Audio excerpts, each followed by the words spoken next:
Good morning all of you. Mechanical engineering के अंदर subject oil hydraulics और numerics के अंदर चैप्टर नंबर 4 के अंदर हम लोग डिस्कस कर रहे थे अलग अलग तरीके के जो प्रेशर कंट्रोल वाल्व है वो। ठीक है, टोटल 4 अलग अलग तरीके के प्रेशर कंट्रोल वाल्व वो हमने डिस्कस कर लिया है। फिगर के साथ उसका वर्किंग भी हमने देख लिया, कंस्ट्रक्शन भी देख लिया, एप्लीकेशन भी देख ली। ठीक है, क्या क्या स्पेशलिटी है वो भी हमने डिस्कस कर लिया है। आज हम डिस्कस करने वाले हैं सबके अंदर कुछ ना कुछ जो डिफरेंस है वो, यानी हम लोग कंपैरिजन करने वाले हैं।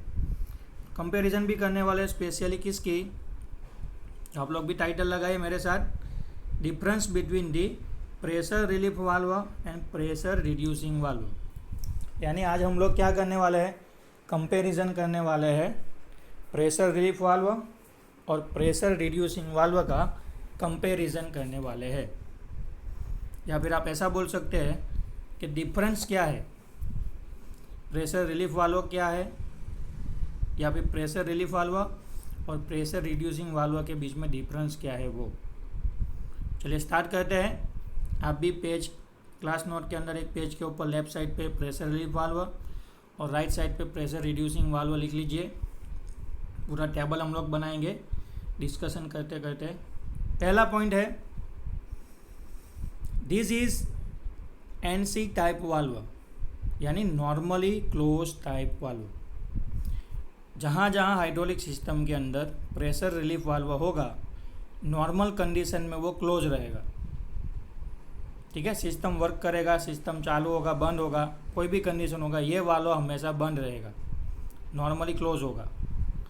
अगर प्रेशर रिड्यूसिंग वाल्व की बात करेंगे तो this is no type valve, यानी नॉर्मली ओपन टाइप वाल्व। इसका मतलब क्या है कि नॉर्मल कंडीशन में सिस्टम ऑन होगा, जितना भी सिस्टम को वर्क करना है, फंक्शन प्रोवाइड करना है, सारी कंडीशन में ये वाल्व क्या होगा, ओपन कंडीशन में रहेगा। सेकंड है, अगर प्रेशर रिलीफ वाल्व की बात करेंगे, fitted in a bypass line to the reservoir tank. System में 2 लाइन होता है, एक होता है मेन हाइड्रोलिक फ्लूइड जो सप्लाई होता है वो लाइन, फिर एक्चुएटर से एक लाइन वापस आता है, रिटर्न लाइन। ठीक है, तो जो रिटर्न लाइन होता है, रिटर्न लाइन में क्या होता है, तो जो एक्चुएटर है वहाँ से हाइड्रोलिक फ्लूइड सीधा फ्लो होके टैंक के अंदर, यानी रिजर्वियर टैंक के अंदर जाता है। तो ये जो बाईपास लाइन है, रिटर्न लाइन है, वहाँ पे प्रेशर रिलीफ वाल्व है, उसको फिट किया जाता है। प्रेशर रिड्यूसिंग वाल्व की बात करेंगे तो जो मेन सप्लाई लाइन है, मतलब हाइड्रोलिक फ्लूइड पंप से सीधा जिस सर्किट के अंदर सर्कुलेट होके एक्चुएटर के अंदर जाएगा, तो वो जो मेन सप्लाई लाइन है वहाँ पे हम लोग प्रेशर रिड्यूसिंग वाल्व को फिट करेंगे। Okay, outlet is connected to reservoir tank. Actuator का यानी सिलेंडर पिस्टन या फिर लास्ट में जो एंड इफेक्टर होगा उसका जो आउटलेट है, देखिए इनलेट जो है वो तो मेन लाइन के साथ कनेक्टेड होगा, तो जो बचा आउटलेट वो सीधा रिजर्वियर टैंक के साथ कनेक्टेड होगा। प्रेशर रिड्यूसिंग वाल्व की बात करेंगे तो outlet is connected to the system. Valve का जो इनलेट है वो भी सिस्टम के साथ कनेक्टेड होगा, और जो उसका आउटलेट है वो भी हमारा मेन लाइन यानी सिस्टम के साथ ही कनेक्टेड होगा। Inlet pressure is a system pressure, यानी प्रेशर रिलीफ वाल्व का जो इनलेट पोर्ट होगा उसके अंदर जो भी हाइड्रोलिक फ्लूइड जाएगा वो सिस्टम प्रेशर के साथ एंटर होगा। लेकिन यहाँ पे प्रेशर रिड्यूसिंग वाल्व के अंदर जो आउटलेट प्रेशर है, यानी वाल्व का जो आउटपुट है यानी आउटलेट है, वहाँ से जो हाइड्रोलिक फ्लूइड आएगा तो वो भी सिस्टम प्रेशर के साथ ही आएगा। तो दोनों में सेम है, इसका इनलेट प्रेशर सिस्टम प्रेशर जितना होगा, प्रेशर रिड्यूसिंग वाल्व का आउटलेट प्रेशर है वो सिस्टम प्रेशर जितना होगा। क्लियर है। आगे देखते हैं 5वें पॉइंट में, inlet pressure is the pilot pressure. Valve का जो इनलेट प्रेशर होगा वो पायलट प्रेशर जितना होगा, जिससे कुछ ना कुछ ऑपरेटिंग होगा। यहाँ पे प्रेशर रिड्यूसिंग वाल्व के अंदर जो आउटलेट प्रेशर है ना, वो पायलट प्रेशर जितना होगा। ओके, छोटी छोटी चीज़ें हैं एक दूसरे के ऑपोजिट में, इजीली आपको याद रह जाएगी, ज़्यादा आपको दिमाग के घोड़े दौड़ाने की ज़रूरत नहीं है, पढ़ोगे एक बार तो भी काफ़ी चीज़ें याद रह जाएगी। लास्ट बात करेंगे प्रेशर रिलीफ वाल्व के अंदर, in opens when inlet pressure becomes more than preset value. अगर सिस्टम के अंदर प्रेशर प्रीसेट वैल्यू से बढ़ जाता है तभी ये वाल्व ओपन होगा। कौन सा? Pressure relief valve. कब? जब सिस्टम के अंदर प्रेशर प्रीसेट वैल्यू से बढ़ जाएगा तब। अब इसका क्या है? इसमें उल्टा है, it is close when outlet pressure becomes more then the preset value. जब आउटलेट प्रेशर, सिस्टम का जो आउटलेट प्रेशर है वो प्रीसेट लिमिट से बढ़ जाएगा तब ये वाल्व क्लोज हो जाएगा। ओके, तो देखिए क्या है बेसिक डिफरेंस। तो नॉर्मल कंडीशन में जो प्रेशर रिलीफ वाल्व है ना, नॉर्मल कंडीशन में प्रेशर रिलीफ वाल्व क्लोज रहता है, लेकिन जैसे ही सिस्टम में प्रेशर डेवलप होगा प्रीसेट लिमिट से तो ये ओपन हो जाएगा। सामने प्रेशर रिड्यूसिंग वाल्व में नॉर्मल कंडीशन में प्रेशर रिड्यूसिंग वाल्व ओपन रहता है, लेकिन जैसे ही आउटलेट प्रेशर प्रीसेट वैल्यू से बढ़ेगा तो ये क्या हो जाएगा? क्लोज हो जाएगा। क्लियर है? तो ये बेसिक डिफरेंस है जो आपको खास याद रखना है।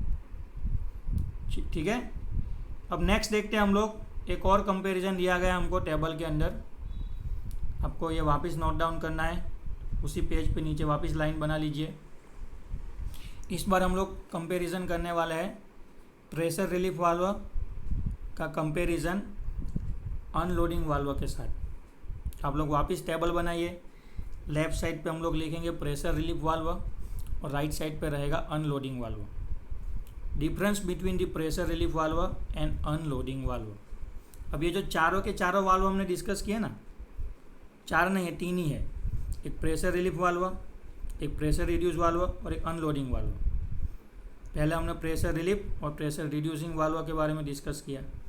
अब हम लोग डिस्कस करने वाले हैं, कंपैरिजन करने वाले हैं प्रेशर रिलीफ वाल्व और अनलोडिंग वाल्व के बारे में। तो प्रेशर रिलीफ वाल्व के अंदर पहला पॉइंट क्या है? It's inlet itself is a pilot connection. Pressure relief valve का जो इनलेट है वो खुद एक पायलट कनेक्शन है। जैसे अनलोडिंग वाल्व के अंदर it has a separate pilot connection. अब ये पायलट कनेक्शन क्या है? तो ये पायलट कनेक्शन है ना, वो वाल्व के जो स्पूल होते हैं उसको धक्का देने के लिए और खींचने के लिए, यानी वाल्व को ऑपरेट करने के लिए हम लोग पायलट कनेक्शन यूज़ करते हैं। तो प्रेशर रिलीफ वाल्व के अंदर जो पायलट कनेक्शन होगा ना, वो वाल्व के इनलेट के साथ इटसेल्फ यानी खुद होगा, वही जुड़ा हुआ होगा डायरेक्टली। लेकिन कंपैरिजन में अगर अनलोडिंग वाल्व की बात करेंगे तो उसको या फिर अनलोडिंग वाल्व के स्पूल को ऑपरेट करने वाला जो भी पायलट कनेक्शन है वो अलग से होगा, सेपरेटली होगा, उसके साथ अटैच होगा नहीं। Second point, pressure relief valve के अंदर it is set for maximum pressure required for operation of the system. Pressure relief valve का हमने क्या किया होगा? तो कि भाई मैक्सिमम प्रेशर के साथ सेट किया होगा, ठीक है, for the required for the operation of the system. Maximum pressure requirement है ऑपरेशन सिस्टम का जो भी मैक्सिमम प्रेशर का रिक्वायरमेंट है उसके अकॉर्डिंगली हमने ऑपरेशन के साथ प्रेशर रिलीफ वाल्व को सेट किया होगा। यहाँ पे आप देख सकते हैं second point, it is set for minimum pressure required during the ideal period of the system. Unloading valve को हमने कैसे सेट किया होगा? तो कि सिस्टम का जो मिनिमम प्रेशर होता है, और सिस्टम का मिनिमम प्रेशर कब होता है? तो कि आइडियल कंडीशन में, मतलब जब सिस्टम आपने सिर्फ ऑन किया है, हाइड्रोलिक सिस्टम को आपने सिर्फ ऑन किया है, अभी आप उससे कुछ वर्क नहीं करवा रहे, सिर्फ सिस्टम को ऑन किया है, तो उस आइडियल कंडीशन में सिस्टम के अंदर जो मिनिमम प्रेशर होता है उस प्रेशर पे हमने अनलोडिंग वाल्व को सेट किया होता है सिस्टम के अंदर। आगे देखते हैं third point, pressure relief valve के अंदर it opens when inlet pressure increases the above preset value. System के अंदर हमने जो वैल्यू सेट किया होगा प्रेशर का, उस वैल्यू से अगर प्रेशर बढ़ेगा, यानी प्रीसेट वैल्यू से प्रेशर सिस्टम के अंदर ज़्यादा डेवलप हो जाएगा, इंक्रीज होगा, तो उस टाइम पे प्रेशर रिलीफ वाल्व है वो ओपन हो जाएगा। यहाँ पे बात करते हैं अनलोडिंग वाल्व के अंदर।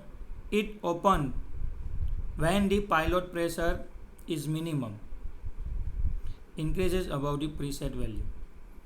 मिनिमम हमने प्रेशर का एक प्रीसेट वैल्यू रखा होगा, ठीक है, मिनिमम वैल्यू प्रीसेट का, जैसे कि 8 बार प्रेशर का वैल्यू हमने रखा है। अगर सिस्टम के अंदर प्रेशर 8 बार से ज़्यादा है तो अनलोडिंग वाल्व कुछ नहीं करेगा, लेकिन जैसे ही प्रेशर 8 बार से कम होगा और कम हो जाएगा, मिनिमम से और मिनिमम हो जाएगा, उस कंडीशन में जो अनलोडिंग वाल्व है वो ओपन होगा।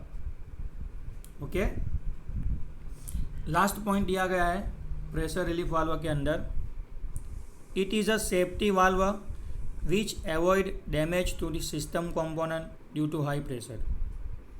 सिस्टम के अंदर अगर हाई प्रेशर डेवलप हो रहा है, प्रीसेट वैल्यू या फिर प्री डिटरमाइन वैल्यू से अगर ज़्यादा प्रेशर सिस्टम के अंदर डेवलप हो रहा है, तो उस टाइम पे ये वाल्व ओपन हो जाएगा और सिस्टम को सेफ्टी प्रोवाइड करेगा, यानी डैमेज से बचाएगा। अगर अनलोडिंग वाल्व की बात करेंगे, it avoids over heating of working fluid and it serve power to generate extent.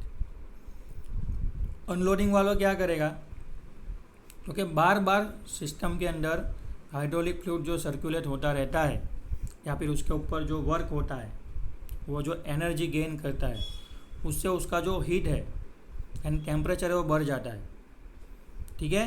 तो अनलोडिंग वाल्व क्या करता है, तो कि अनलोडिंग वाल्व है ना, ये जो हाइड्रोलिक फ्लूइड का जो यानी जो वर्किंग फ्लूइड है उसका जो टेम्परेचर बढ़ता है, यानी उसका जो हीटिंग होता है, इससे उसको बचाता है, ठीक है।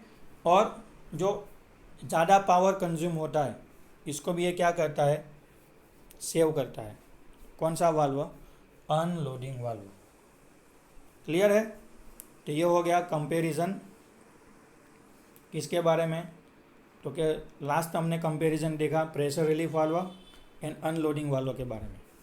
तो उससे पहले हमने कंपैरिजन देखा pressure relief valve and pressure reducing valve. ये दोनों टेबल, दोनों डिफरेंस, या फिर आप बोल सकते हैं कि तीनों वाल्व का जो कंपैरिजन है वो आपको आज के आज ही क्लास नोट के अंदर नोट डाउन करके प्रिपेयर कर लेना है। ओके, तो यहाँ पे हमारे सारे प्रेशर कंट्रोल वाल्व है वो क्लियर हो चुके हैं। मैंने चैप्टर के स्टार्टिंग में बात किया था कि किसी भी हाइड्रोलिक सिस्टम को अगर आपको कंट्रोल करना है तो आपको उसका या फिर उसके अंदर जो हाइड्रोलिक फ्लूइड सर्कुलेट होता है ना, उसका डायरेक्शन कंट्रोल करना पड़ेगा, दूसरा उसका प्रेशर कंट्रोल करना पड़ेगा, और तीसरा उसका फ्लो कंट्रोल करना पड़ेगा।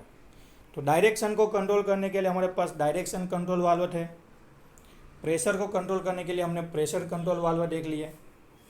अब हम लोग डिस्कस करने वाले हैं तीसरा, हाइड्रोलिक फ्लूइड के फ्लो को कंट्रोल करने वाले फ्लो कंट्रोल वाल्व के ऊपर हम लोग आज डिस्कस करने वाले हैं।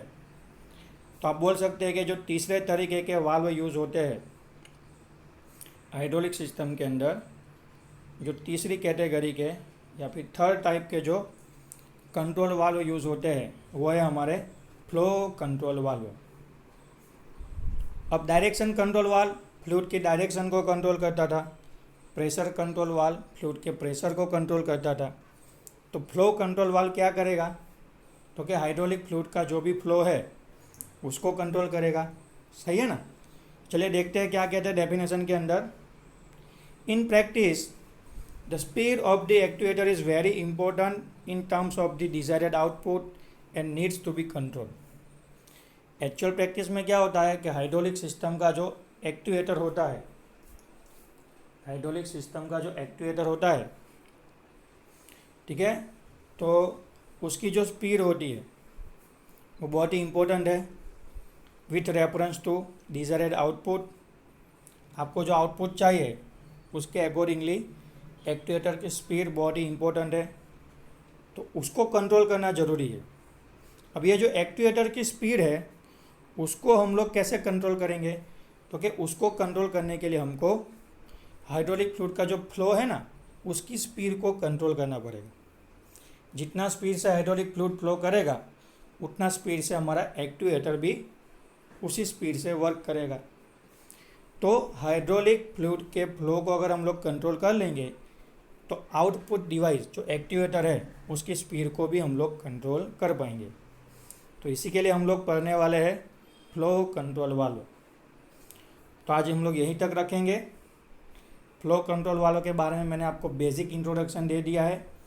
नेक्स्ट लेक्चर में हम लोग क्या करेंगे, डिटेल में फ्लो कंट्रोल वाल्व के बारे में सारे जो चीज़ें हैं इम्पोर्टेंट थिंग्स है उसको डिस्कस करेंगे। तो यहाँ तक रखते हैं आज के लेक्चर में। जो भी कंपैरिजन मैंने आपको बताया है उसको आपको नोट डाउन कर लेना है। ठीक है, मिलते हैं कल। Thank you.